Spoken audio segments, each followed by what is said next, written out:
کرک میں ایسے حالات فوراً ہی پیدا ہو گئے جن میں وہاں کے نوجوانوں کو خود ہی سوچنا اور عمل کرنا پڑا۔ مقبوضہ علاقوں میں صلیبیوں نے قافلے لوٹنے کا بھی سلسلہ شروع کر رکھا تھا۔ قافلے اتنے عام نہیں تھے، تاجر اور دیگر سفر کرنے والے اکٹھے ہوتے رہتے تھے۔ ان کی تعداد 150-200 ہو جاتی تو قافلے کی صورت میں چلتے تھے۔ یہ ایک حفاظتی اقدام ہوتا تھا۔ قافلے کے ساتھ لڑنے والے مسلح افراد بھی ہوتے تھے، گھوڑوں اور اونٹوں کی افراد ہوتی تھی۔ تاجروں کے پاس بے شمار مال و دولت ہوتی تھی۔ قافلے میں چند ایک کنبے بھی ہوتے تھے، یہ لوگ نقل مکانی کرتے تھے۔ صلیبی استبداد میں آئے ہوئے مسلمان اکثر وہاں سے ہجرت کر کے مسلمانوں کی حکمرانی کے علاقوں میں جاتے رہتے تھے۔ اتنے بڑے قافلے کو چند ایک ڈاکو نہیں لوٹ سکتے تھے۔ قافلے والے مقابلہ کرتے تھے۔ صلیبیوں نے یہ کام اپنی فوج کے سپرد کر دیا تھا۔ انہیں کسی قافلے کی اطلاع مل جاتی تو فوراً اپنی فوج کے 1-2 دستوں کو صحرائی لوگوں کے بھیس میں بھیج کر اسے لوٹ لیا کرتے تھے۔ قافلوں میں صرف مسلمان ہوتے تھے۔ اس جرم میں مسلمان امراء بھی شامل تھے۔ چھوٹی چھوٹی اسلامی ریاستوں کے حکمران تھے، ان کے پاس فوج بھی تھی۔ لٹے ہوئے قافلوں کے 2-4 آدمی فریاد لے کر ان حکمرانوں کے دربار میں جاتے تھے تو ان کی سنوائی نہیں ہوتی تھی، کیونکہ ان حکمرانوں کو بھی صلیبی لڑکیوں، شراب اور تھوڑے سے سونے کی صورت میں تحائف دیا کرتے تھے۔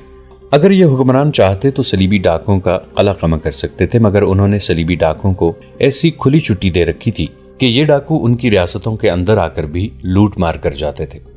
صلیبیوں نے ان سے یہ فائدہ بھی اٹھایا کہ ان کی ریاستوں کے سرحدی علاقے ہڑپ کرتے گئے۔ انہوں نے بعض چھوٹی چھوٹی ریاستوں کو مسلسل ڈاکوں سے پریشان کر کے جزیہ بھی وصول کرنا شروع کر دیا تھا۔ اس طرح سلطنت اسلامیہ سکڑتی چلی جا رہی تھی۔ نور الدین زنگی اور صلاح الدین ایوبی ان مسلمان ریاستوں پر بھی قبضہ کرنا چاہتے تھے۔ ان حکمرانوں کو وہ صلیبیوں سے زیادہ خطرناک سمجھتے تھے۔ ایک بار نور الدین زنگی نے صلاح الدین ایوبی کو ایک پیغام بھیجا تھا جس میں کئی اور باتوں کے علاوہ ان چھوٹے چھوٹے مسلمان حکمرانوں کے متعلق لکھا تھا۔ ان مسلمان حکمرانوں نے اپنی عیش و عشرت کے لیے اپنی ریاستیں صلیبیوں کے پاس گروی رکھ دی ہیں۔ وہ کفار سے تحفے اور زر و جواہرات اور اغوا کی ہوئی مسلمان لڑکیاں لیتے اور اسلام کا نام ڈبوتے جا رہے ہیں۔ یہ مسلمان کفار سے زیادہ خطرناک اور ناپاک ہیں۔ وہ بادشاہی کے نشے میں بدمست ہیں اور صلیبی ان کی جڑوں میں داخل ہو گئے ہیں۔ صلیبیوں کو شکست دینے سے پہلے ضروری ہو گیا ہے کہ ان مسلمان ریاستوں پر قبضہ کر کے انہیں سلطنت اسلامیہ میں مدغم کیا جائے اور خلافت بغداد کے تحت لایا جائے۔ اس کے بغیر اسلام کا تحفظ ممکن نہیں۔ ان خطروں کے باوجود کبھی کبھی کوئی بہت بڑا قافلہ صحرا میں جاتا نظر آ جاتا۔ کرک سے چند میل دور ایک قافلہ گزر رہا تھا۔ اس میں 100 سے زیادہ اونٹ تھے، بہت سے گھوڑے بھی تھے۔ قافلے میں تاجروں کا مال تھا اور چند ایک کنبے تھے۔ ایک کنبہ ایسا بھی تھا جس میں 2 جوان لڑکیاں تھیں، یہ بہنیں تھیں۔ قافلہ حسب معمول مسلمانوں کا تھا۔ کرک کے علاقے سے قافلہ گزر رہا تھا تو صلیبیوں کا پتہ چل گیا۔ انہوں نے اپنی فوج کا ایک دستہ بھیج دیا جس نے دن دہاڑے قافلے پر جا حملہ کیا۔ قافلے کے گھڑ سواروں نے مقابلہ تو بہت کیا مگر صلیبیوں کی تعداد بہت زیادہ تھی۔ وہاں ریت خون سے لال ہو گئی۔ صلیبیوں نے بچوں تک کو کاٹ ڈالا۔ 15-16 جوان سال مسلمان رہ گئے۔ انہیں قیدی بنا لیا گیا۔ دونوں لڑکیوں کو پکڑ لیا اور اونٹوں اور گھوڑوں کو مال و اسباب سمیت کرک لے گئے۔ یہ قافلہ جب کرک میں داخل ہوا تو آگے آگے قیدی تھے۔ ان کے پیچھے 2 گھوڑوں پر 2 لڑکیاں سوار تھیں جن کا لباس بتاتا تھا کہ مسلمان ہیں۔ ان کے پیچھے صلیبی تھے جن کے چہروں پر نقاب تھے اور ان کے پیچھے مال و اسباب سے لدے ہوئے اونٹوں کی قطار تھی۔ لڑکیاں رو رہی تھیں۔ کرک کے شہری تماشا دیکھنے کے لیے باہر نکل آئے۔ وہ تالیاں پیٹتے اور قہقہ لگاتے تھے کیونکہ وہ جانتے تھے کہ لوٹا ہوا یہ قافلہ مسلمانوں کا ہے اور قیدی بھی مسلمان ہیں۔ ان قیدیوں میں ایک جوان سال قیدی آفاق نام کا تھا۔ دونوں مغویہ لڑکیاں اس کی بہنیں تھیں۔ آفاق زخمی بھی تھا، اس کی پیشانی اور کندھے سے خون بہہ رہا تھا۔ وہ لٹے ہوئے قافلے کے آگے آگے شہر میں داخل ہوا تو تماشائیوں کو دیکھ کر اس نے بلند آواز سے کہا، کرک کے مسلمانوں، ہمارا تماشا دیکھ رہے ہو؟ ڈوب مرو۔ ان لڑکیوں کو دیکھو، یہ میری نہیں تمہاری بہنیں ہیں، یہ مسلمان ہیں۔ ایک صلیبی نے پیچھے سے اس کی گردن پر گھونسا مارا۔ وہ منہ کے بل گرا۔ اس کے ہاتھ رسیوں سے پیٹ پیچھے بندھے ہوئے تھے۔ ایک قیدی نے اسے اٹھایا تو آفاق پھر چلایا، کرک کے مسلمانوں، یہ تمہاری بیٹیاں ہیں۔ اسے 2-3 نقاب پوشوں نے پیٹنا شروع کر دیا۔ اس کی بہنیں چیخ چیخ کر رو رہی تھیں اور فریادیں کرتی تھیں، خدا کے لیے ہمارے بھائی کو نہ مارو، ہمارے ساتھ جو سلوک کرنا چاہو کر لو، اس سے نہ مارو۔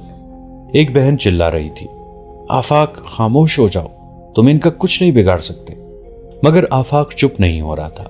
تماشائیوں میں مسلمان بھی تھے جو اپنا خون پی رہے تھے مگر بے بس تھے۔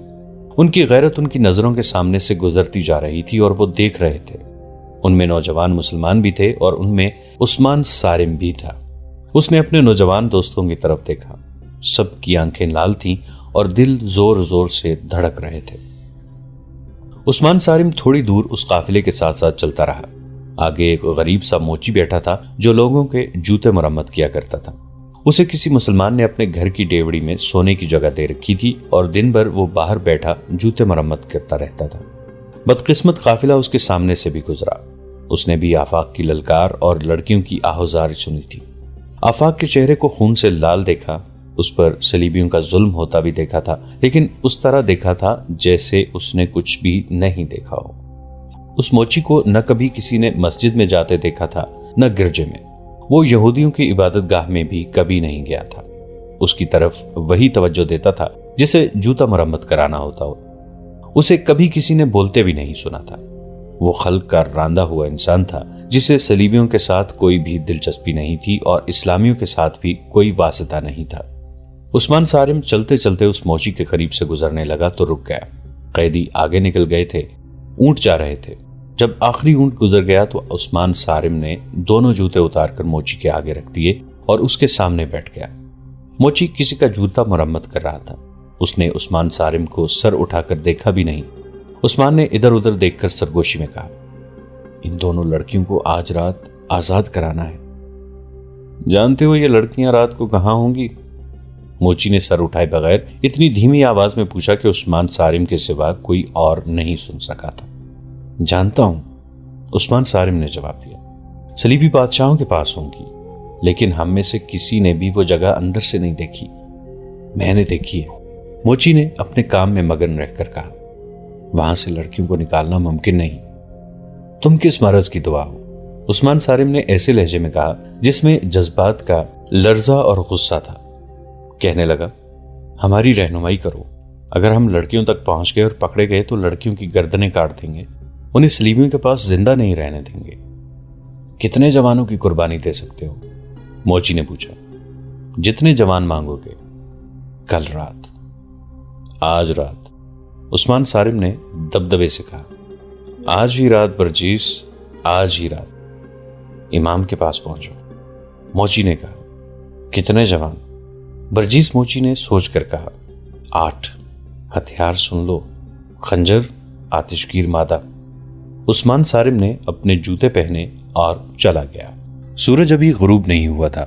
عثمان صارم نے راستے میں اپنے 7 ہمجولیوں کو گھروں سے بلا کر انہیں امام کے گھر پہنچنے کو کہا اور خود امام کے گھر چلا گیا۔ یہ اسی مسجد کا امام تھا جس میں عثمان صارم کی ملاقات پاگل سے ہوئی تھی۔ عثمان نے ہی امام کو اپنی زمین دوز جماعت کی امامت پیش کی تھی جسے جماعت کے ہر فرد نے قبول کر لیا تھا۔ یہ لوگ کسی نہ کسی کے گھر میں مل بیٹھتے اور لاہ عمل تیار کرتے تھے۔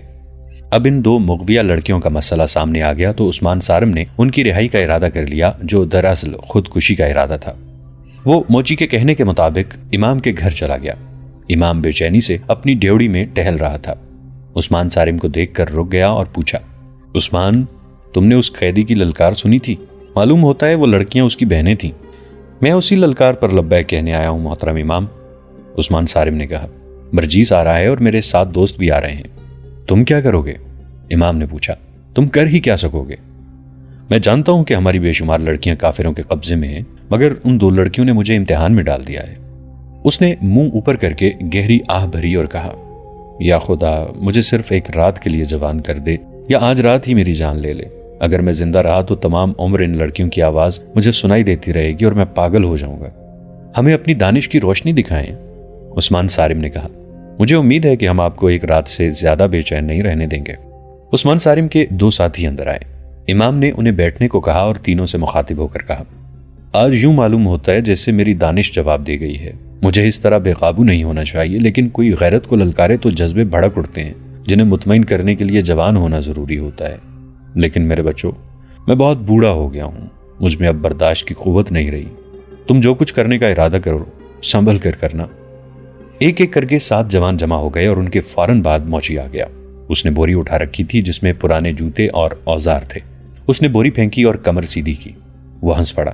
وہ جب سیدھا کھڑا ہوا تو کوئی کہہ نہیں سکتا تھا کہ یہ وہ موچی ہے جو دنیا کی گہما گہمی سے رشتہ توڑے ہوئے راستے میں بیٹھا جوتے مرمت کرتا رہتا ہے۔ اس وقت جب وہ امام کے گھر میں تھا اور دروازہ بند ہو چکا تھا، وہ موچی نہیں برجیس تھا، علی بن سفیان کے محکمہ جاسوسی کے ایک خفیہ شعبے کا تجربہ کار اور نہایت عقل مند جاسوس۔ اس نے امام سے کہا، یہ لڑکے آج ان دونوں لڑکیوں کو صلیبیوں کی قید سے آزاد کرانے پر تلے ہوئے ہیں۔ اس کام میں صرف پکڑے جانے کا یا ناکامی کا ہی خطرہ نہیں، بلکہ یقینی موت کا خطرہ ہے۔ ہم یہ خطرہ قبول کرتے ہیں محترم برجیس، ایک نوجوان نے کہا۔ آپ اس فن کے استاد ہیں، ہماری رہنمائی کریں۔ اگر عقل کی بات سنیں تو میں ایک مشورہ دینا چاہتا ہوں، برجیس نے کہا۔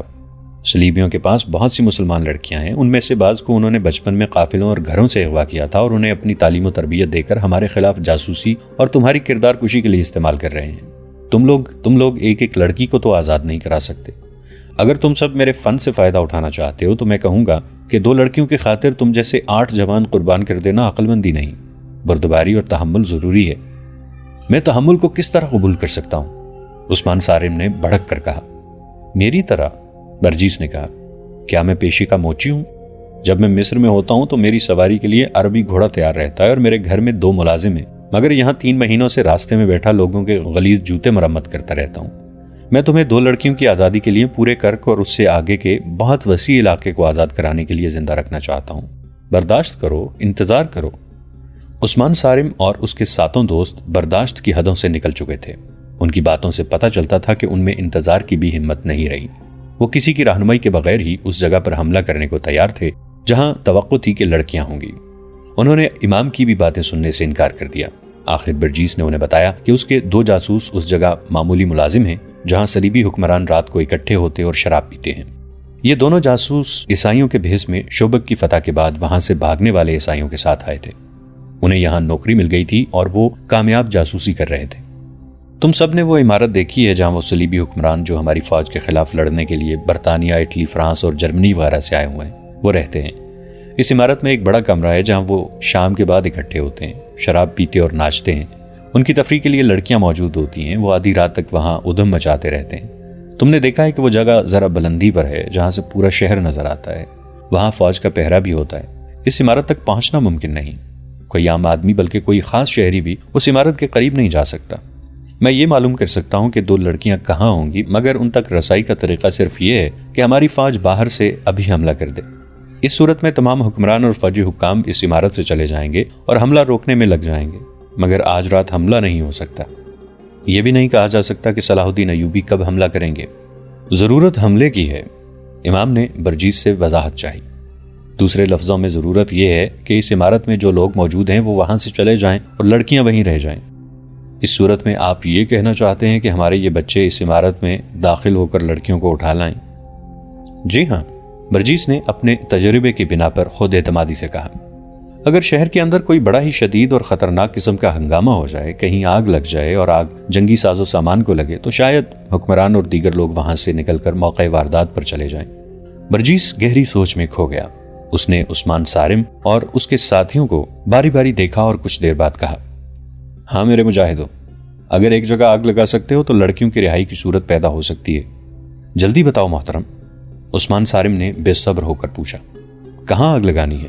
کہو تو سارے شہر کو آگ لگا دیں۔ تم سب نے وہ جگہ دیکھی ہے جہاں صلیبیوں کی فوج کے گھوڑے بندھے ہوتے ہیں، برجیس نے کہا۔ وہاں اس وقت کم و بیش 600 گھوڑے ایک جگہ بندھے ہوئے ہیں، باقی مختلف جگہوں پر ہیں۔ ان کے قریب اتنی ہی تعداد اونٹوں کی بندھی ہوئی ہے۔ ان سے ذرا ہی پرے گھوڑوں کے خشک گھاس کے پہاڑ کھڑے ہیں۔ ان سے تھوڑا ہٹ کر فوج کے خیموں کے ڈھیر پڑے ہیں۔ وہاں گھوڑا گاڑیاں بھی کھڑی ہیں اور ایسا سامان بے شمار پڑا ہے جسے فوراً آگ لگ سکتی ہے، مگر اس کے ارد گرد سنتری گھوم پھر رہے ہوتے ہیں۔ وہاں سے رات کے وقت کسی کو گزرنے کی اجازت نہیں۔ اگر تم اس گھاس اور خیموں کے انبار کو آگ لگا سکو تو میں یقین سے کہتا ہوں کہ صلیبی حکمران ساری دنیا کو بھول کر وہاں پہنچ جائیں گے۔ گھاس، کپڑے اور لکڑی کے شعلے آسمان تک جائیں گے۔ سارے شہر پر خوف طاری ہو جائے گا۔ آگ لگانے کے ساتھ ہی اگر تم زیادہ سے زیادہ گھوڑوں کو کھول دو تو وہ ڈر کر ایسا بھاگیں گے کہ لوگوں کو کچلتے پھریں گے۔ مگر سوچنا یہ ہے کہ آگ کون لگائے گا، گھوڑے کون کھولے گا اور آگ لگانے کے لیے وہاں پہنچا کس طرح جائے گا؟ فرض کر لو آگ لگ گئی، ایک نوجوان نے کہا، اور وہ عمارت بھی خالی ہو گئی، تو ہمیں کیا کرنا ہوگا؟ میں ساتھ ہوں گا، برجیس نے جواب دیا۔ اس عمارت میں تم میرے بغیر نہیں جا سکو گے۔ وہاں میرے 2 ساتھی موجود ہیں، وہ مجھے بتا دیں گے کہ لڑکیاں کہاں ہیں، مگر یہ بھی سوچ لو کہ لڑکیوں کو اٹھا لائیں گے تو انہیں کہیں چھپانا بھی ہوگا اور اس کے بعد کرک کے مسلمانوں پر قیامت ٹوٹ پڑے گی۔ صلیبی یقین ہی نہیں کریں گے کہ یہ مسلمانوں کے سوا کسی اور کا کام ہو سکتا ہے۔ مسلمان پہلے کتنے کچھ آرام میں ہیں۔ امام نے کہا، میں مشورہ دیتا ہوں کہ ہم یہ کام کر گزریں۔ صلیبیوں کو معلوم ہونا چاہیے کہ مسلمان کتنا ہی مجبور اور بے بس کیوں نہ ہو، وہ غلام نہیں رہ سکتا اور اس کا وار جگر چاک کر دیا کرتا ہے۔ برجیس تو تھا ہی کمانڈو قسم کا جاسوس۔